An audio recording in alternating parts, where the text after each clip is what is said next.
On le constate. J'ai senti qu'il y avait un éloignement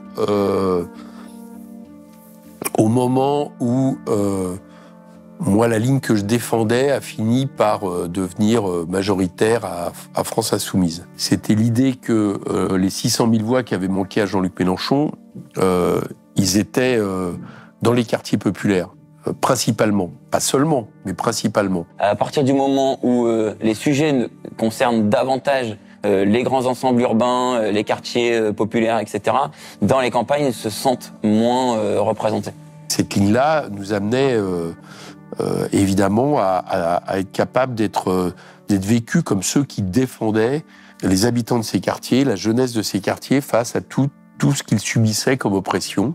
Et donc, notamment celles concernant des oppressions racistes, celles concernant des oppressions vis-à-vis de la police, par exemple. Sur ces images filmées le 3 janvier, Cédric Chouviat est plaqué au sol par des policiers. Il décède 2 jours plus tard. Samedi matin, Inès a perdu son amie Rayana. Elle était tout le temps joyeuse, une pile électrique. Elle adorait danser. Elle a pris une balle dans la tête tirée par un policier.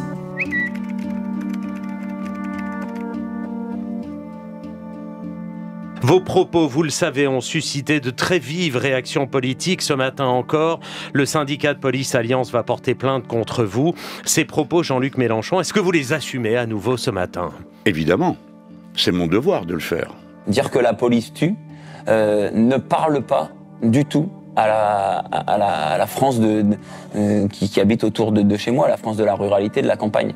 Et donc, ils ne se sentent pas représentés, ils ne se sentent pas incarnés, ils ne sont pas défendus par la ligne de la gauche portée par la France Insoumise. Là, à partir du moment où on s'est affirmé fortement là-dessus, et qu'on n'était peut-être plus habitué à voir la gauche sur ce sujet, ça a mis en avant cette dimension. Mais pour Éric Coquerel, cette différence de ligne politique s'était déjà faite sentir en 2019, lorsque François Ruffin avait refusé de se joindre à la marche contre l'islamophobie, à laquelle la France Insoumise participait. Et là, il y a eu un début d'éloignement quand, sur la grande marche contre l'islamophobie,